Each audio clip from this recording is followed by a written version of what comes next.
Efésios 5, a gente está no tópico em que o apóstolo Paulo fala sobre o lar cristão, marido e mulher. E a gente só viu até a metade de tudo que ele vai abordar. Então a gente vai retomar a partir do verso 28. Efésios, capítulo 5, verso 28.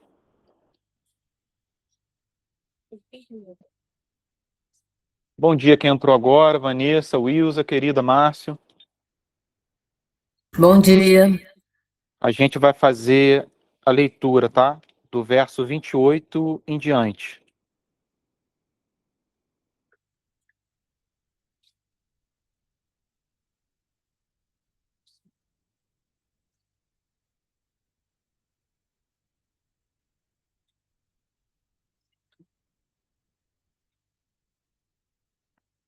Eu vou fazer a leitura só até o verso 33 para fechar esse tópico. Aí, se der tempo, a gente entra no capítulo 6. Então, Efésios, capítulo 5, verso 28, diz assim: Assim também o marido deve amar a sua esposa, como ama o próprio corpo. Quem ama a esposa, ama a si mesmo. Quem ama a esposa, ama a si mesmo. Impressionante. Verso 29. Porque ninguém jamais odiou o seu próprio corpo. Ao contrário, o alimenta e cuida dele, como também Cristo faz com a igreja. Verso 30. Porque somos membros do seu corpo. Eis porque, e ele faz uma citação, o homem deixará o seu pai e a sua mãe e se unirá à sua mulher, tornando-se os dois uma só carne. Grande é este mistério, mas eu me refiro a Cristo e à igreja. No entanto, também quanto a vocês, que cada um ame a própria esposa, como a si mesmo, e que a esposa respeite o seu marido. Então aqui o apóstolo Paulo conclui todas as instruções com relação à forma que o homem e a mulher devem lidar um com o outro dentro do matrimônio, dentro de casa. E nós vimos na aula passada, talvez a parte mais difícil de todos os ensinamentos, porque a gente viu ele falando que a mulher deve se sujeitar ao marido, a gente falou bastante sobre isso. Acho que ficou muito claro o que ele quis comunicar para todo mundo, né? Eu não vou fazer uma recapitulação, porque a gente gastou bastante tempo na semana passada para compreender isso. Então eu vou simplesmente retomar de onde nós paramos, que já é o ponto em que ele está falando do marido, e aí a gente tenta finalizar isso hoje, tá? Vou fazer uma oração antes da gente iniciar. Então peço que vocês se juntem a mim. Pai Santo, muito obrigado, Senhor, por mais um domingo. Muito obrigado por mais esse momento, Senhor, que é um verdadeiro privilégio de livremente podermos nos reunir em torno da sua palavra, estudando ela de maneira livre, de maneira desprendida, voluntária, Senhor, original, desejosos de conhecer mais da sua excelência, Senhor, do autor da palavra. A sua palavra tem sido, como disse Davi, uma lâmpada para os nossos pés, uma luz que ilumina o nosso caminho, Senhor. E por isso nós a amamos. Não permita que nós a relativizemos, Senhor, em porção alguma dela, Senhor. Que nós a levemos a sério.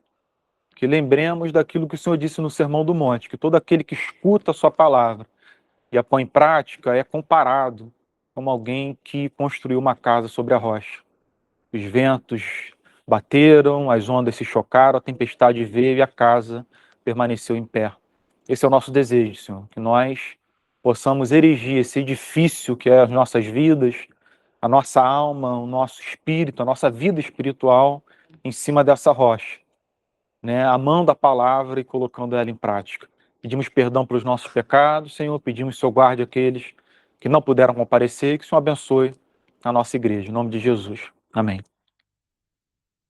Então, verso 28, assim também o marido deve amar a sua esposa como ama o próprio corpo. Então o apóstolo Paulo já entrou aqui nesse ponto, no tema do marido. Ele começa falando da esposa e depois passa a falar sobre como o marido deve viver. E ele fala algo impressionante, que assim também o marido deve amar a sua esposa como ama o próprio corpo. O que ele está dizendo é que o amor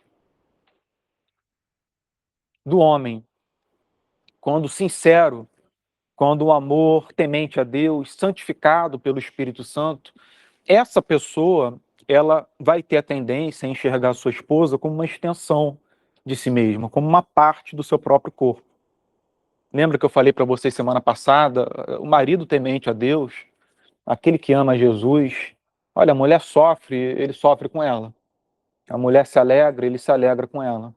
A mulher é a sua maior companheira, a sua maior amiga, é a pessoa em que ele mais confia, é aquela que vai travar as batalhas dessa vida, enfrentar os reveses, as tempestades junto com ele. Então é a pessoa mais importante na vida do marido, sempre deveria ser. Quando ele diz assim também o marido deve amar a sua esposa como ama o próprio corpo, ele está apresentando um princípio que naquela época era profundamente revolucionário. Era um tempo muito difícil para as mulheres. Alguém pode perguntar, mas qual o tempo que não foi, né, Pedro? É verdade. Gerações sem conta. Nós podemos observar na história da humanidade em que as mulheres sofreram terrivelmente. No primeiro século não era diferente. Para vocês terem uma ideia, no Império Romano, além da mulher não ter direito a nada, quando ela tinha um filho, a parteira colocava os pés do marido na frente dele e ele tomava a decisão se era para ficar um filho ou filha ou não. Quando era deficiente, em geral, os homens descartavam. Quando eram mulheres, também tinha possibilidade do homem não querer, porque ele queria um herdeiro. Então vocês imaginem, a mulher carregando a criança por 9 meses. E quando nasce, ela depende da decisão arbitrária desse, que muitas vezes não se dava bem com ela, não amava, tinha amantes. É muito difícil. Então, isso sem falar no fato de que a mulher não era vista em pé de igualdade com o homem no mundo antigo. Praticamente não foi. Então, esse princípio estabelecido e ensinado por ele, que eles receberam de Cristo, era algo profundamente revolucionário. Era algo assim que deveria fazer a sociedade inteira de homens se arrepender. Se abominar no pó e na cinza, como diz os profetas. Vestir pano de saco, colocar cinzas na cabeça, Israel. Lamentar, chorar. Por quê?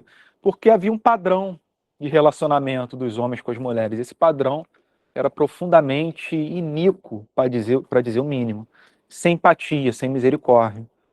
Então, olha, não devemos entender esse verso como algo assim de pouca importância.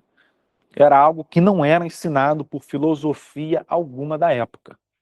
Nenhuma cidade, nenhuma cultura, sabe? Naquele mundo de politeísmo, de deuses estranhos adorados, a mulher não tinha essa proeminência. E ninguém ensinava ou incutia essa estima imensa pela mulher, sabe? A ninguém. Então o evangelho, ele veio para colocar, para resgatar a dignidade e a excelência do ser humano, especialmente da mulher. Então, assim também o marido deve amar a sua esposa como ama o próprio corpo. Olha o complemento que ele faz essa declaração. Quem ama a esposa ama a si mesmo.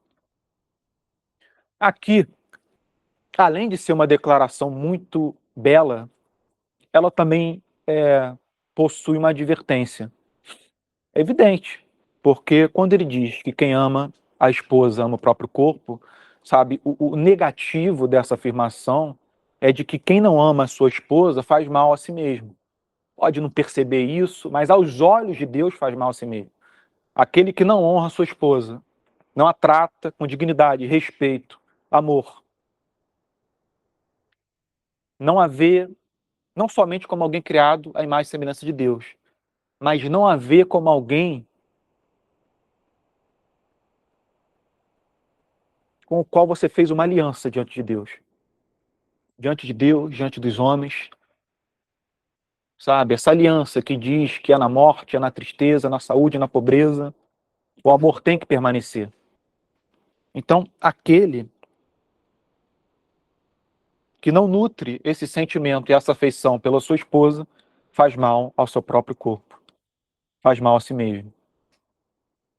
Nós podemos muito bem dizer que aqueles que tratam mal suas esposas serão cobrados por Deus por isso. Isso também está implícito. Quem ama a esposa, ama a si mesmo. Esse é o lado negativo. O lado positivo dessa declaração é de que aquele que nutre essa afeição profunda pela sua esposa, que deseja vê-la florescer, crescer, se tornar cada vez mais semelhante a Jesus, deseja vê-la feliz, santificada, se aproximando mais e mais de Cristo, amando mais o Evangelho, realizando seus sonhos. Aquele que não a impede de dar vazão aos seus sentimentos, aos seus desejos, aquilo que quer concretizar nessa vida, esse será honrado por Deus. Esse é o lado positivo dessa declaração. Esse estará fazendo bem ao seu próprio corpo. Como se estivesse, sabe, nutrindo pela sua própria saúde, pelo seu próprio bem-estar. Olha, vocês não tenham dúvidas de que quando essa epístola foi lida na igreja de Éfeso, olha, a consciência de muitos homens deve ter pegado fogo. Muita gente deve ter refletido por um bom tempo na forma em que trata as suas esposas em casa. Por isso que eu falei para vocês no domingo passado que muitos se esquivam de pregar sobre esses versos em que os apóstolos falam sobre o matrimônio. Especialmente porque é comum ver os apóstolos falando que a mulher deve se sujeitar, deve respeitar o homem. E quem é que quer falar sobre isso num tempo como o nosso? Para quê? Para ser massacrado nas redes sociais, então ninguém fala. Contudo, se essa passagem for bem manuseada por pessoas com mãos hábeis, que manuseiem bem a palavra de Deus, a conheçam, pode servir, sabe, como um estopim para o arrependimento da igreja. Porque a igreja tem que se arrepender de muitas coisas hoje. Mas poucas coisas nos apresentam mais motivos de arrependimento do que a forma que as pessoas vivem dentro de casa. As pessoas são uma coisa fora e outra coisa dentro. O homem é uma coisa fora e outra coisa dentro. Ele é uma coisa na igreja no domingo e é uma outra coisa com seus filhos ao longo da semana. Então, se um pastor for usado por Deus para pregar sobre essa passagem, apresentando nos termos em que os apóstolos apresentaram, olha, se o Espírito Santo vier com poder, muita gente vai lamentar, chorar, se arrepender e vai ser um processo assim, essa mensagem ela tem uma capacidade de santificação profunda. Tudo aquilo que toca aquelas feridas que se encontram ocultas no nosso coração tem um potencial de nos santificar, de fazer sabiamente passar por essa metanoia, esse processo de arrependimento, como diz o grego, de mudança de mente, de mudança de coração. Então, infelizmente, hoje em dia as pessoas se esquivam, né? Se omitem de pregar sobre esses temas, mas né, é uma pena, porque se bons homens, bons pregadores, fizessem mais uso dessas passagens, eu acho que Deus poderia alcançar um lado da igreja que se encontra adormecido, que se encontra assim quase que invulnerável, protegido, sabe, cercado, como se dentro de uma fortaleza, porque os homens não querem que esses temas sejam trazidos à luz, especialmente nas igrejas pentecostais. Né? Teve uma declaração daquela pastora alguns meses atrás, vocês lembram, fez um sucesso danado. Quantidade de pastores que se voltaram contra ela, coisa calculável, né? Chamando de Jezabel e tudo, quando, pelo que me pareceu, ela foi absolutamente razoável. E ela fez uma declaração, aquele Marcos Feliciano, que eu acho que deveria ter sido feito, porque ele falou uma bobagem, eu não vou repetir o que ele disse aqui, mas foi um negócio, né, insustentável, indefensável, e que fez, eu acho, que aquela moça ficar profundamente indignada de trazer algo mais sóbrio. Então, os homens não gostam, né, quando esse tema é trazido à luz. Então, esse é o verso 28. Assim também o marido deve amar a sua esposa como ama o próprio corpo. Quem ama a esposa ama a si mesmo. Verso 29. Porque ninguém jamais odiou o seu próprio corpo. Mas, Pedro, que declaração forte. Como é que ele sabe que ninguém jamais odiou o próprio corpo, que ninguém jamais passou por essa experiência psicológica ou patológica de simplesmente não conseguir ter uma boa autoestima, cuidar bem de si mesmo? Ele não está falando isso. Pessoas podem ter esse problema. A psicologia tem muito a falar sobre isso. O princípio que o apóstolo Paulo está estabelecendo é muito mais profundo. O que ele está falando é algo muito objetivo. Aquele que odeia literalmente, de maneira objetiva a si mesmo, não vai se alimentar, não vai se importar consigo. Vai simplesmente morrer no mesmo dia. Não vai fazer nada, sabe, que viabilize a manutenção da sua vida biológica. É isso que ele está dizendo. Então, como a gente não vê isso acontecendo, o princípio estabelecido é esse: ninguém jamais odiou o próprio corpo. Todo mundo se preocupa consigo mesmo em alguma medida. Porque aquele que odeia a si mesmo, ele não vai existir por muito tempo. Então, por isso que ele apresenta esse princípio. Porque ninguém jamais odiou o seu próprio corpo. E se a esposa é uma extensão, ou deve ser vista como uma extensão do nosso corpo, se ela é uma só carne conosco, sabe? Nós devemos tratá-la como nós tratamos os membros do nosso corpo, sabe? Porque ninguém jamais odiou o seu próprio corpo. Ao contrário, diz ele, o alimenta e cuida dele, como também Cristo faz com a igreja. Como também Cristo faz com a igreja. Então aqui ele volta mais uma vez a falar o que ele tinha abordado desde o início. No verso 22 em diante, ele mescla as orientações ou os mandamentos ao casal com o amor que Cristo nutre pelo seu povo, pela sua noiva, pela igreja. Como se uma coisa tivesse interligada com a outra. E é uma analogia poderosíssima. Ele diz, como também Cristo faz com a igreja. Então percebam, é o corpo de Jesus. Uma das maiores provas, e talvez uma das mais bonitas, dessa analogia que a Bíblia faz sobre a relação de Jesus com a igreja, seria as muitas perseguições que o apóstolo Paulo, no tempo em que ele era Saulo de Tarso, fez contra a igreja. Porque, como vocês sabem, ele perseguiu os cristãos, ele deu anuência para que eles fossem presos, torturados, alguns foram mortos, ele segurou as roupas daqueles que apedrejavam Estevão, né? E quando ele se converteu, Jesus se apresenta e ele diz, Paulo, por que você me persegue? Por que você me persegue?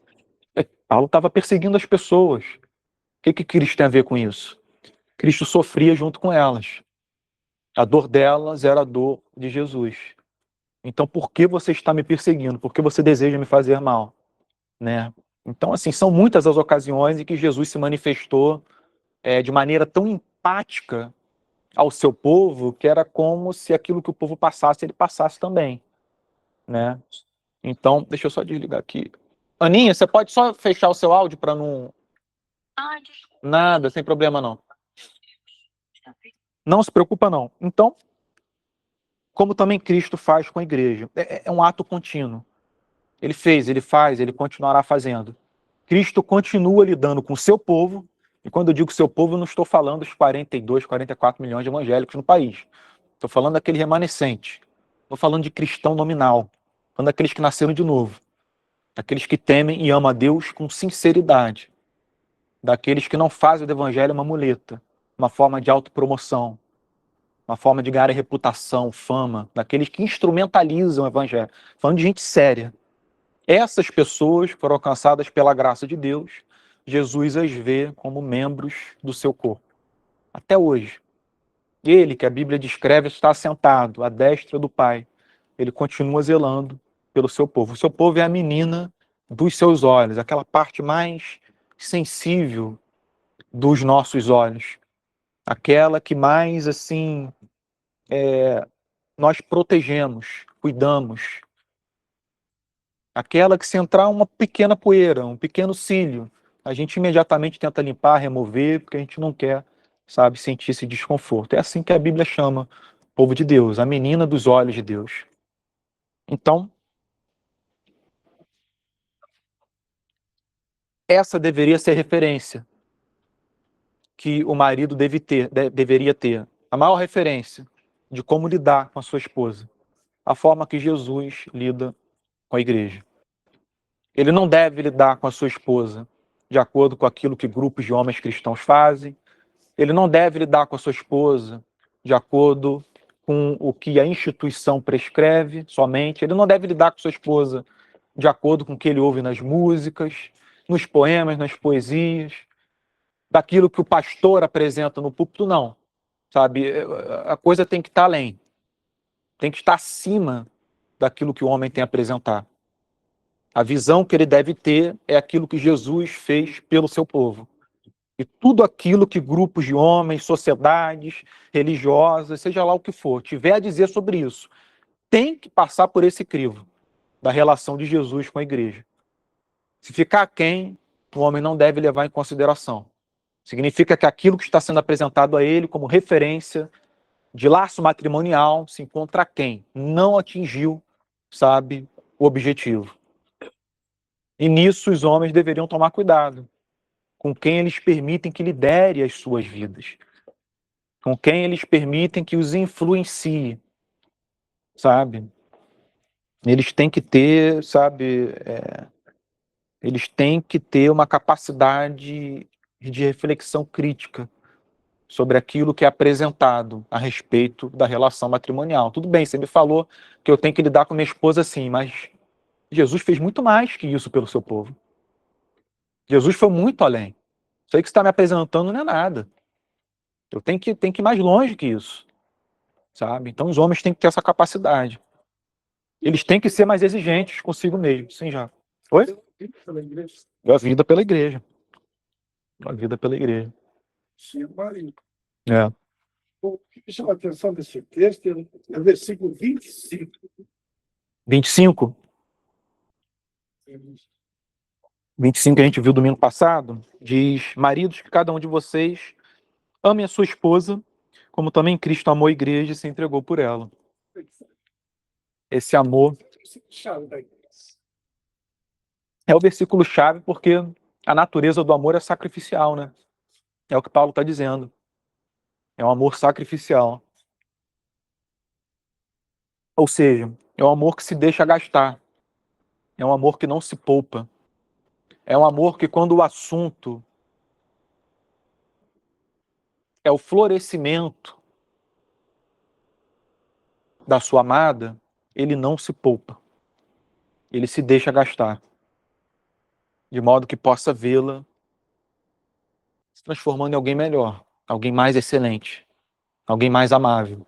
Esse é o desejo do marido. Tem uma pregação muito interessante do pastor norte-americano Paul Washer, que nem todos gostam dele. Eu sei que às vezes tem pregações que parece que dele que são muito duras, mas tem algumas que eu já ouvi que eu gostei muito. E tem uma que alguém gravou ele pregando no casamento de um amigo. Não sei se era membro da sua igreja, se era pastor, mas ele pregou no casamento dessa pessoa. E ele disse algo muito interessante.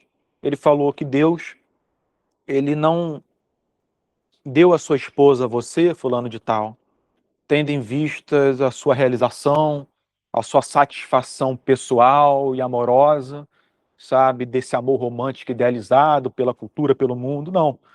O objetivo dele, ao dar essa esposa a você, era de que você fosse santificado e se transformasse cada vez mais à semelhança de Jesus. E aí ele vira para a esposa e diz a mesma coisa. O objetivo dele é que cada um de vocês sirva para a santificação do outro, né? E é claro que tem realização pessoal envolvida nisso, mas não é aquilo que o mundo tem a oferecer, sabe? Não é aquele amor incondicional que o mundo apresenta nos filmes. Amor incondicional, quando o assunto é ser humano, não existe.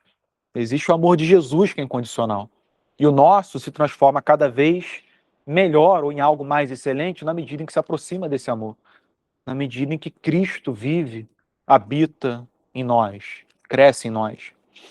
Então, foi muito interessante essa pregação que eu assisti dele.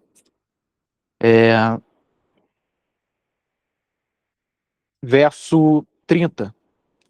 Ele continua o raciocínio. Porque somos membros do seu corpo, como também Cristo faz com a igreja, porque somos membros do seu corpo.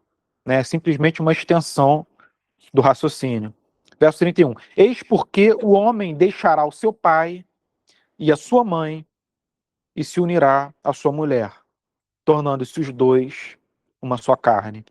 Olha, é muito interessante esse verso. Ele está falando que, essa inclusive foi um verso que Cristo repetiu, um verso do Antigo Testamento que Jesus repetiu aos judeus que vieram interrogá-lo a respeito do casamento. E os judeus disseram o seguinte: na lei, Moisés disse que nós podemos entregar carta de divórcio à nossa mulher. O que o senhor tem a dizer sobre isso? Aí Cristo dá uma resposta fantástica. Ele falou: olha, por causa da dureza do coração de vocês que Moisés apresentou esse preceito. Sabe, a carta de divórcio passou a existir no tempo do povo hebreu, no deserto, no Antigo Testamento, porque os homens, quando eles não queriam mais suas mulheres, eles abandonavam. E isso para a mulher era a morte social, porque ela era muitas vezes tida como aquela que foi jogada de escanteio, ou aquela que traiu. Às vezes não traiu, mas o homem falou que sim, que queria, né, repudiá-la. Então o homem fazia o que ele queria. Aí Moisés viu isso e falou: isso é uma iniquidade, eu preciso impedir isso. Aí o que ele fez? Estabeleceu a carta de divórcio. Se um homem fosse separado da sua mulher, os motivos têm que estar escritos na carta. E todos vão saber o motivo. Não é mais o que ele disse que aconteceu, sabe? Porque ele pode muito bem ter enjoado, se cansou, tá mais atraído por uma mulher mais jovem, não quer mais saber da sua mulher de anos de convívio. Então não pode ser assim, vai ter que ter carta de divórcio. Por isso que Cristo disse: foi por causa da dureza do coração de vocês que Moisés estabeleceu esse preceito. Mas de Jesus, no princípio não era assim. No princípio não era assim. Ele vai e repete esse verso, sabe? Que o homem se unirá, deixará seu pai, sua mãe, sua casa e se unirá à sua mulher. É como se ele estivesse dizendo: no princípio, o que foi estabelecido por Deus e que era para ser seguido pelo homem e pela mulher era algo de tal natureza que deveria impossibilitar a separação. É uma aliança, sabe, indestrutível. Assim que deveria ser. Assim que Deus apresentou a união do homem e da mulher, algo que não poderia mais ser separado. É claro que não é isso que acontece, contudo, essa foi a orientação inicial, nos primórdios da humanidade, quando Deus uniu Adão e Eva. Era para se unirem e não se separarem mais. Aos olhos de Deus, casamento é isso. Aos olhos de Deus, casamento é isso. A coisa é tão profunda e de uma natureza, eu diria até, é como se fosse algo místico, porque é uma união que acontece aos olhos de Deus, embora as pessoas se dividam. A união existe. Não é à toa que o apóstolo Paulo diz à igreja de Corinto: olha, fiquei sabendo que um de vocês se deita com uma prostituta, embora você seja casado. Que história é essa? Vocês não sabem que aquele que se deita com outra mulher se torna um só corpo com ela? Ele fala isso para a igreja. E tem um outro que se dormia com a mulher do pai, com a madrasta. Aí ele fala a mesma coisa, vocês não entendem. Sabe que a união é algo de natureza espiritual aos olhos de Deus. Alguma coisa acontece nessa relação que não é visível aos olhos nus, de natureza espiritual, sabe? E análogo à relação de Jesus com a igreja, que também é de natureza espiritual. Por isso que ele está apresentando como referência a relação de Jesus com a igreja. Porque ambas as coisas não são meramente visíveis aos olhos, não é algo físico, fisiológico. Tem outra coisa por trás, de outra natureza. Assim como a união de Jesus com a igreja não é somente a igreja louvando ele no domingo, mas é ele habitando dentro de nós, o Espírito Santo vivendo no nosso coração, como diz a palavra de Deus, assim também a união do marido e mulher não é somente eles andando de mão dadas na rua, ou colocando uma aliança no dedo. Tem algo que acontece no interior de ambos, que os une. Que os une. Então, ele cita esse verso: eis porque o homem deixará o seu pai e a sua mãe e se unirá à sua mulher, tornando-se os dois uma só carne. Olha que interessante o que ele diz no verso 32. Grande é este mistério. Grande é este mistério. Esse mistério da união de dois seres humanos é algo grande, é difícil de compreender. Muitas vezes, quando eu estou lendo 1 Coríntios, que é uma carta que eu amo muito, especialmente por causa da natureza daquela igreja, que na minha percepção é a igreja dos tempos da igreja primitiva do primeiro século que mais se assemelha à igreja brasileira, na minha percepção. A igreja brasileira se encaixa assim como uma luva na igreja de Corinto. E sempre que eu leio essa carta e vejo ele falando sobre essa passagem da união, sabe, alguma coisa assim me comunica de que eu não consigo compreender isso completamente. Eu não consigo compreender essa união. É algo simplesmente que excede a minha compreensão. É uma obra de Deus. Eu não consigo compreender com todo o meu intelecto. E por isso ele diz, é um mistério, e é grande, não é pouca coisa não. É algo profundo essa união. Contudo, olha o que ele acrescenta, mas eu me refiro a Cristo e à igreja. Esse mistério da união de dois seres humanos é grande, é profundo, é difícil de compreender. Contudo, há um maior. Há um que praticamente o ofusca, pois na verdade deveria ser a sua referência, sabe, o seu objetivo, o seu alvo final. Então esse mistério é superior ainda a essa união matrimonial. Qual mistério? O mistério da união de Jesus com a sua igreja. Por que esse mistério é mais grandioso? Porque, diferente do que muita gente acha, quando menciona a cruz de Jesus, a Páscoa, que ele simplesmente morreu pelos nossos pecados, veio pagar um preço. A Bíblia afirma que Jesus veio se unir ao seu povo. Ele não morreu sozinho pelo seu povo. Ele morreu com o seu povo.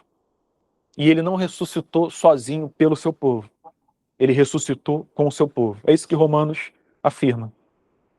Romanos diz no capítulo 6, no que o apóstolo Paulo fala da união de Jesus com a igreja, aquilo que o batismo simboliza, o apóstolo Paulo diz, ele morreu pelos nossos pecados conosco, para que a natureza pecaminosa recebesse um golpe mortal,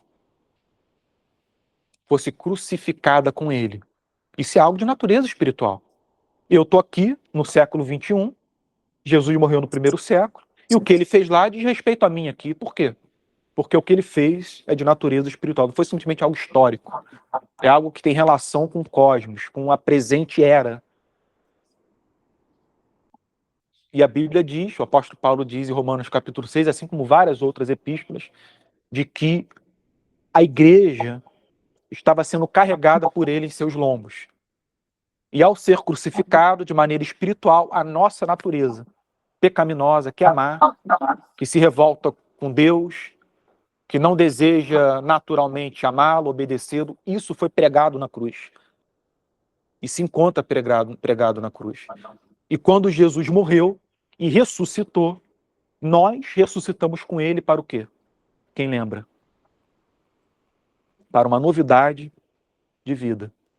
Ou seja, o que capacita o ser humano a viver uma vida diferente dos demais, o que o capacita a responder o mal com o bem, a caminhar a segunda milha, ao lhe exigirem a túnica, ele entregar a capa, a oferecer o outro lado da face, o que capacita o ser humano a dar os seus bens, sabe, o seu dinheiro aos pobres e desejando vê-los viver melhor, o que capacita o ser humano a amar o seu próximo como a si mesmo, é esse poder que Jesus manifestou na cruz.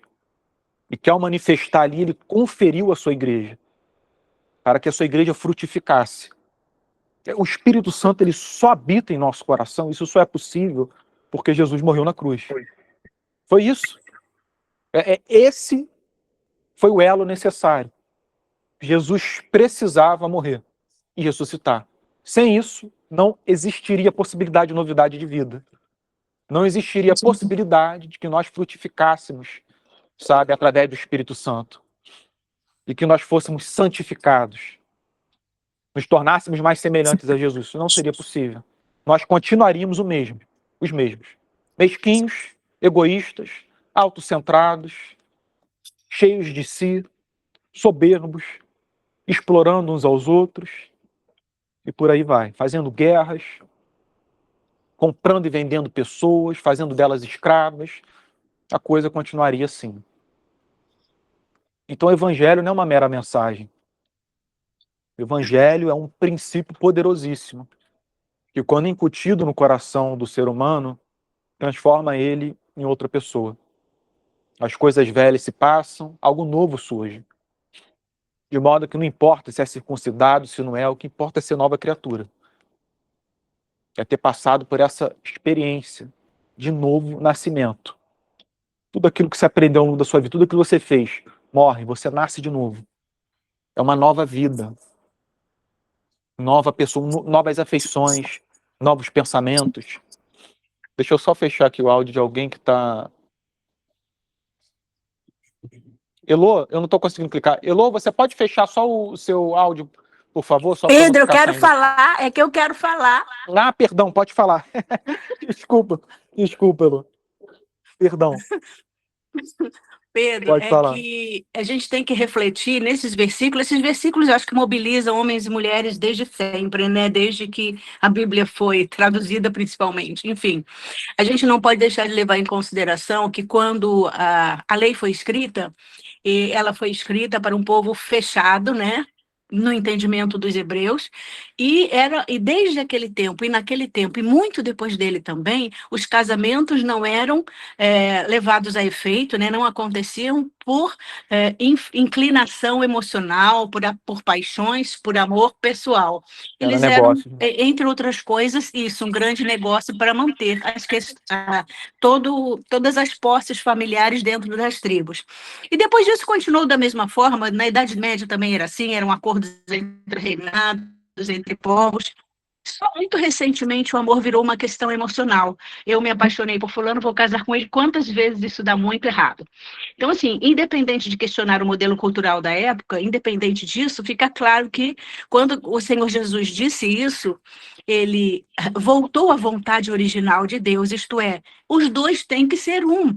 Então, assim, que modelo isso vai seguir? Eu acho que talvez seja mesmo competência daquela época, daqueles costumes, daquela cultura, mas a ordem, a ordenança de Deus permanece a mesma, os dois têm que ser uma unidade. Então, por isso que talvez nós, Débora, sempre oramos pelos bebês que estão nas barrigas das nossas mulheres, para que o Senhor Deus já prepare a pessoa certa, para que essa dificuldade de relacionamento, que é claro que vai acontecer, porque são duas pessoas diferentes, de origens diferentes, de criação diferente, é inevitável que aconteça para que as pessoas se acostumem e se adaptem a uma nova situação, mas que isso seja minimizado e sempre controlado pela vontade de Deus. É isso mesmo. Elô trouxe pontos muito interessantes. Inclusive, isso que ela falou que as Déboras fazem, que é olhar pelo neném já no ventre. A minha avó, ela fez isso por todos os netos, né, avó? Da nossa família. Eu sou o primeiro neto de uma série de 7, 8, e ela orou por cada um de nós dentro do ventre para que Deus separasse a esposa. Então, isso é muito bonito, é muito legal, né? E eu acho que é uma expressão de confiança no cuidado, no caráter de Deus, de saber que Ele é poderoso e Ele tem um interesse, sabe, de separar alguém para nós, ainda quando nós estamos no ventre, né? Então é isso. E a outra coisa que a Elô falou sobre, no passado, em geral, os casamentos serem negócios ou acordos comerciais, isso realmente era muito comum. Aquelas 300 esposas de Salomão, né, eram 300 acordos comerciais com mulheres de outros reinos, né? Era uma forma de você fazer uma aliança com o reino de um outro território, de um outro local, sólida, sabe? Um rapaz ou uma mulher era tirado do seu território e se casava com a outra pessoa. E aí ambos os reinos se viam ligados dessa maneira, assim, bem fundamentada. Então isso também servia para proteção do povo de Israel. Nos tempos de Salomão, não houve guerra, porque quem é que iria querer enfrentar um rei com 300 sogros? Ninguém, né? E é claro que eu não estou dizendo que Salomão era santo por causa disso, ele teve 700 concubinas. Então, né, a lascívia ali, sabe, isso tudo imperou. Mas o que Elô disse é verdade, a maioria dos casamentos no passado, especialmente quando as famílias eram ricas, eram acordos comerciais. E, às vezes o homem só queria um herdeiro, não estava nem aí para a mulher. Ele só queria que fosse uma pessoa fértil para poder produzir um homem, sabe? E ele se perpetuar no seu legado. Mas, enfim, esse era o mundo antigo. Vamos avançar? Alguém mais tem alguma dúvida? Alguém de casa? Alguém aqui? Antes da gente avançar? Ninguém? Então tá. Eis porque o homem deixará o seu pai e a sua mãe, né? Verso 31, e se unirá à sua mulher, tornando-se os dois uma só carne. Grande é este mistério, mas eu me refiro a Cristo e a igreja. É interessante. Ele está falando sobre matrimônio. Ele apresenta as orientações, os mandamentos. E ao terminar o seu raciocínio, porque aqui ele já está se aproximando do fim do raciocínio, ele simplesmente diz: sabe? Essa é uma união poderosíssima, mas eu me refiro a Cristo e à igreja. É como se ele terminasse as orientações deixando isso no ar. E eu acho que vale a pena a gente se perguntar por que ele termina a orientação ao marido e à mulher deixando esse tema no ar. Eu tenho para mim de que ele o fez para que esse tema fosse sempre alvo de reflexão. Porque é a reflexão sobre o amor de Jesus pela igreja, quando bem nutrida pela mente do homem, bem acolhida no seu coração, que fará com que ele viva melhor, com que ele se aproxime mais desse ideal. O ideal é possível, sabe? É possível para vocês homens e para vocês mulheres viver esse ideal apresentado pelo apóstolo Paulo. Mas só é possível através de Jesus. E qual é a melhor forma de nós nos dispormos a sermos usados por Deus, pelo Espírito Santo, se não essa, refletindo sobre esse tema, acolhendo o tema no coração? Então ele deixa isso no ar. Ele fala, olha, isso é um grande mistério, mas eu me refiro a Cristo e à igreja, como se eu continue refletindo sobre isso. É um mistério, eu reflito até hoje, ele está dizendo. Eu reflito sobre isso até hoje, isso é importante para mim. Isso deve ser importante para a igreja também. O apóstolo Paulo é impressionante. A inteligência, sabe, a sabedoria, a forma que ele lidava com a igreja. Era como um pai lidando com um filho. Então, verso 33. E esse é o verso final sobre esse tópico, né, de mulher e marido. No entanto, também quanto a vocês, é que ele conclui que cada um ame a própria esposa como a si mesmo e que a esposa respeite ao seu marido. Então essa é a conclusão, essa é a amarração de tudo que ele disse desde o início, desde o verso 21 em diante. Ele começa dizendo, sujeitem-se uns aos outros no temor de Cristo. E ele conclui dizendo que você, homem, ame a sua esposa como ama a si mesmo. E que você, mulher, respeite o seu marido. É o fim dessa história de amor. Esse é o fim. Alguém tem alguma dúvida antes da gente passar para o capítulo 6? 31, é muito sério, porque isso porque deixar a obra seu pai e sua mãe, se mulher a sua mulher, se tornando as duas do seu caminho. Quer ver começar a confusão e não vai começar a tratar o filho, esposo, né, mora junto, tratar as coisas. Como se fosse um garantia interna, da excelência do negócio. Eles não deixam o outro se viver, mas se tornar só com a esposa. Então, acho que você não quer ser a terceira, quer ser a segunda. Isso que não é bom, mas a solução. Sim. Fica aí as palavras de sabedoria, né? De alguém que já tem muito tempo de vida e que sabe do que está falando. Então, é isso, gente. Se eu pudesse só concluir o raciocínio sobre esse tema, né? Se alguém pudesse me perguntar, mas Pedro, por que ele termina falando para a mulher respeitar o marido e o marido amar a esposa como a si mesmo? Olha, no que eu posso perceber ao observar os casamentos ao longo da minha vida, muitos deles acabaram. E meu pai, recentemente, ele até me disse algo interessante. Ele falou, meu filho, você está com 36, eu estou com 60, meu pai está com 63, eu acho. Quando você chegar na minha idade, você vai perceber que a maioria das relações que hoje, sabe, estão vivas, vão ter acabado, vão ter ruído. Casamentos inteiros e famílias inteiras serão divididas até você chegar à minha idade. E eu fecharia esse tema dizendo o seguinte, eu acho que ele termina falando, ou preservando essa orientação para que o homem ame a sua esposa como ama a si mesmo, porque é comum os homens serem imbuídos de um amor muito mais carnal. E na medida em que as esposas envelhecem, eles muitas vezes trocam por meninas mais jovens. Então, para mim, ele termina deixando esse preceito, porque era muito comum, o apóstolo Paulo sabia que era comum o homem mais velho ignorar a sua esposa velha e buscar uma garota mais jovem. E eu tenho para mim que ele termina falando para a esposa continuar respeitando o seu marido, porque, na minha percepção, é comum também mulheres perderem admiração pelos seus maridos. E ao você perder a admiração por alguém, você perde o respeito. Então são duas coisas muito delicadas e que acontecem demais. Homens que se deixam levar por uma atração carnal e mulheres que, ao perderem admiração pelos seus homens, devido à familiaridade, conhecerem eles, seus defeitos e tal, defeitos de caráter, a pessoa acaba não admirando mais seu parceiro e perde o respeito. Então o apóstolo Paulo diz, cuidado com essas coisas, é a impressão que eu tenho, né? Que ele está dizendo, cuidado com isso destrói os relacionamentos. Daí é... Oi, Marisa, querido. Sim. Essa união é quando os dois estão juntos no crescimento espiritual.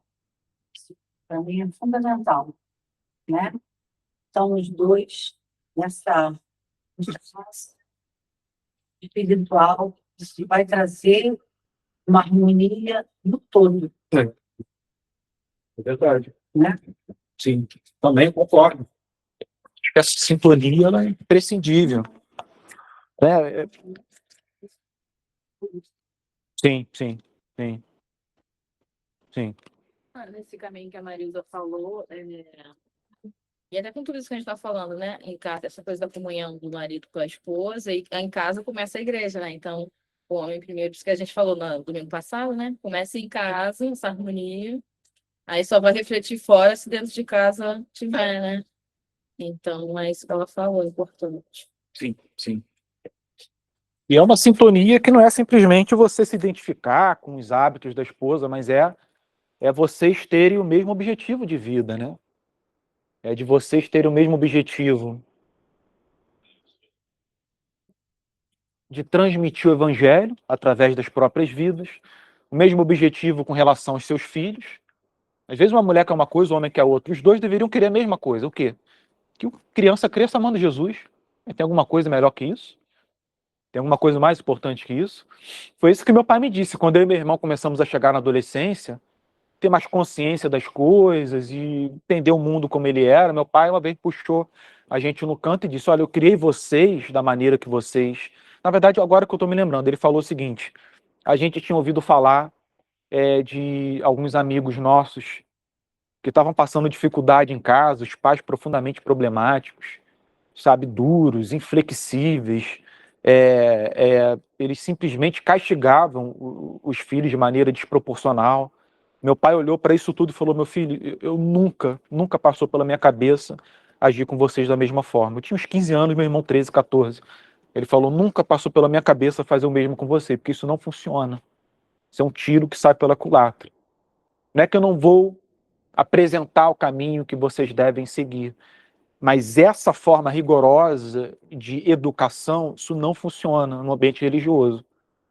Só faz a criança, sabe, se transformar num jovem profundamente problemático. E ele falou, na minha vida, e eu falei isso para a mãe de vocês, quando vocês tinham nascido, o nosso objetivo, Adri, ele falou, é fazer com que essas crianças amem Jesus. Não é fazer com que elas sejam assim, assado, com que elas me chamem de Senhor, você de Senhor, não. O objetivo principal é fazer com que elas amem a Jesus. É só esse amor que vai ser capaz de rivalizar com os demais amores desse mundo. Senão já era. Não tem. Não tem amor, sabe, que seja capaz. Não tem educação, instrução rigorosa que seja capaz de preservar um jovem, um adolescente, uma criança das influências poderosíssimas desse mundo. Não tem, ele vai se rebelar. Ele vai se rebelar, vai fugir de casa, vai se voltar contra os pais, contra os parentes. Basta ele encontrar aquele mundo de fantasia da relação com seus amigos. A cultura, a música, as festas, o amor romântico. Se isso entrar em conflito com o lar dentro de casa, acabou. Se não houver amor por Cristo, ele vai ser tragado. Sabe, como alguém levado por um rio. Você não consegue sair. E é por isso que a adolescência, em particular, a gente vê isso acontecendo com frequência, sabe? Os pais, muitas vezes, não entendem. Isso, inclusive, é fruto de pesquisa científica. Nos Estados Unidos, por exemplo, doutores estudam, PhDs tiveram trabalhos em cima disso, de que o desejo do adolescente de atender as expectativas dos seus amigos é muito maior do que atender as expectativas dos seus pais. da sua família. É muito maior. O desejo dele de pertencer a um grupo de amigos. Ser estimado, amado, ser visto como igual. Fazer parte da sua tribo, do seu grupo. É muito maior do que de fazer seu pai feliz. Sua mãe feliz. É triste, né? Mas é assim. É assim que é. E o que pode rivalizar com esse mundo de influência que a sociedade tem a apresentar aos nossos filhos? O quê? O amor por Jesus. Nada. Nada é capaz de rivalizar com isso. Por isso que os pais fazem um desserviço aos seus filhos quando não demonstram, através das suas vidas, um amor por Jesus. Porque às vezes o cara é rigoroso, mas ele não se parece com Cristo. O filho não vê no pai o Cristo na Bíblia. Ele simplesmente vê rigor. Vê rigor. E essa incompatibilidade vai dar as suas ervas daninhas lá na frente, na medida que a criança ganhar consciência, entrar numa universidade, conhecer uma outra pessoa, se apaixonar, e aí que, né, o problema vem. Então, meu pai disse isso a mim e meu irmão. Meu objetivo foi fazer com que vocês amassem a Jesus. Né? E eu me lembro, na mesma hora, eu pensei, ele fez isso. Esse foi o objetivo dele, ele fez isso.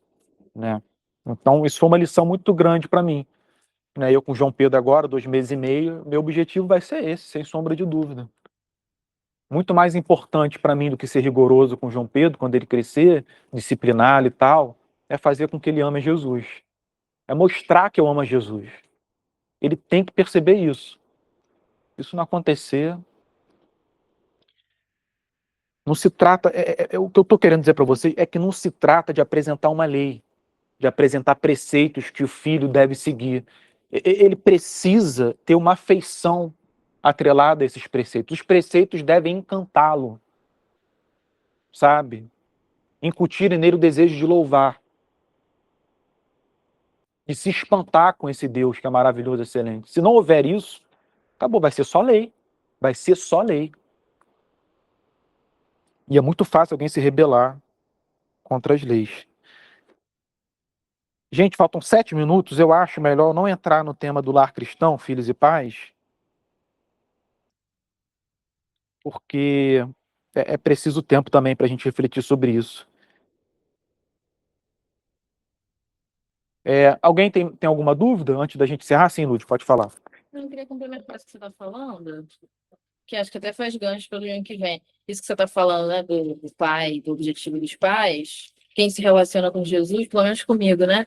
O que mais me chama atenção em Cristo é que ele é manso, né? Ele nos exorta e doutrina com mansidão. E também já passei por experiências na vida de embates e conflitos em relacionamentos, né? Uhum. Onde é mais efetivo é quando a gente é manso. É. Quando a gente não responde com aquela impulsividade, agressividade, né?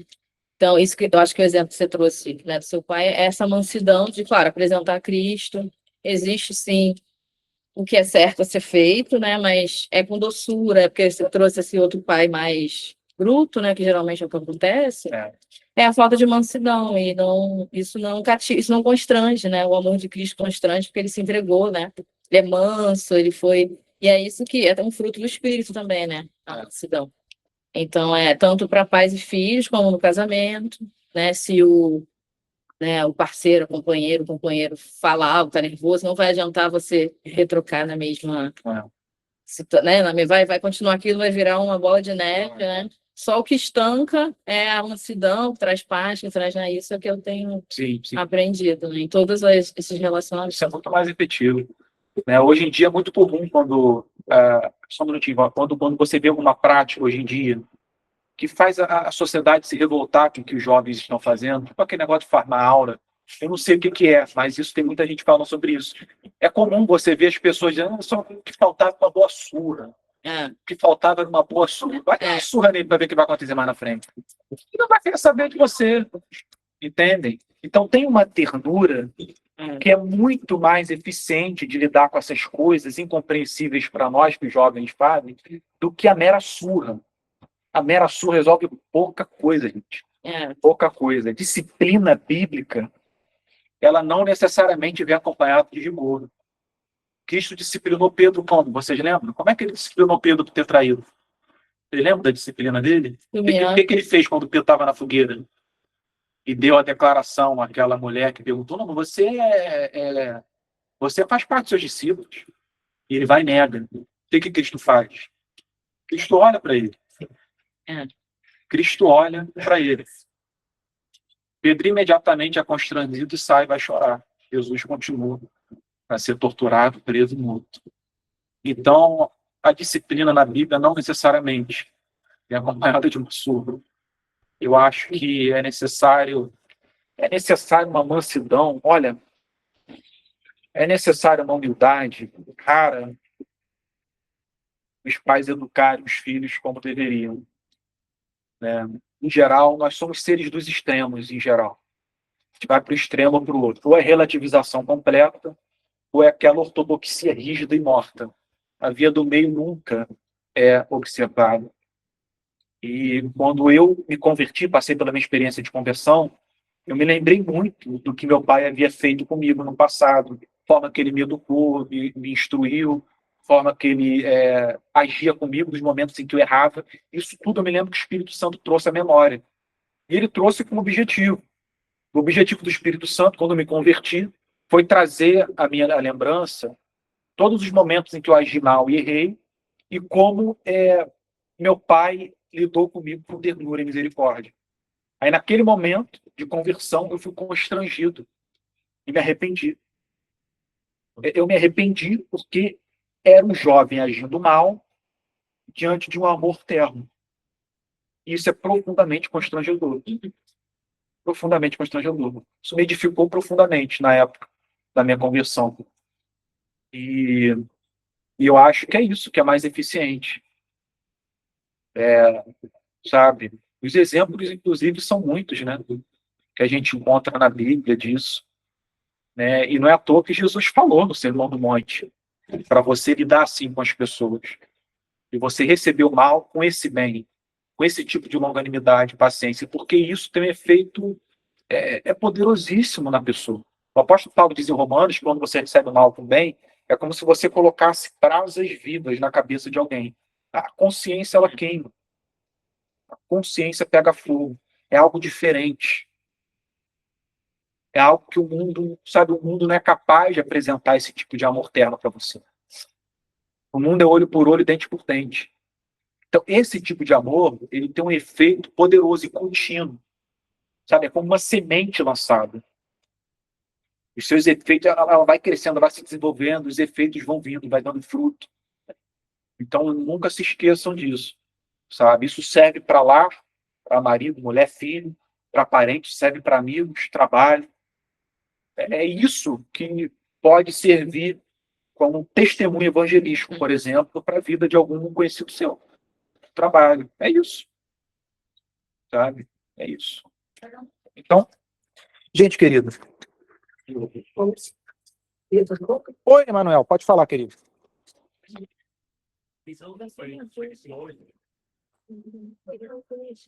É muito difícil encontrar pessoas que querem viver relacionamento, de acordo com a palavra, assim, né? Que encontram boas pessoas para se relacionar. Aham. A Janete quer falar. A Janete Disse pouco, mas disse tudo. A Janete. Pode falar. Vou falar sobre mansidão, sobre alguém que é manso de uma maneira bruta. A primeira coisa que a pessoa não vai querer ouvir. Não é mesmo? Porque você fala de alguma coisa doce. Né? Mas quando você tiver, eu te amo. Filmar, eu te amo. Para a pessoa. Aquele casal que nós conhecemos, aquele pai que era daquela maneira, menino, viu que os meninos dela, eles disseram, eu não conheci o amor. O que é amor? Criados no evangelho total, mãe e pai, mas o pai era violento, muito violento. Eles disseram até hoje não sabiam o que é amor, estão perdidinhos. Era menos dele. E dizia o tio Antônio, nós queríamos ter um pai como o senhor, nós queríamos ser seus filhos. Você vê? Um pai saber de uma coisa dessa, não tomar jeito,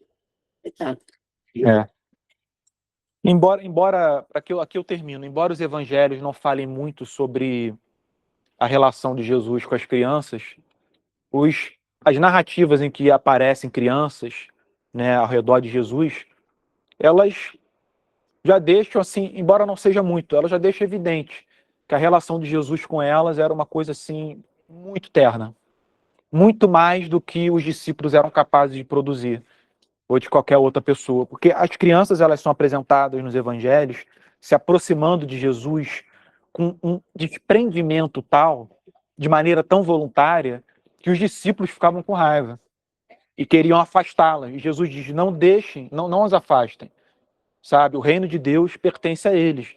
Então, o fato deles quererem afastar as crianças, na medida em que as crianças desejavam se aproximar, isso fala muito da forma que Jesus lidava com elas.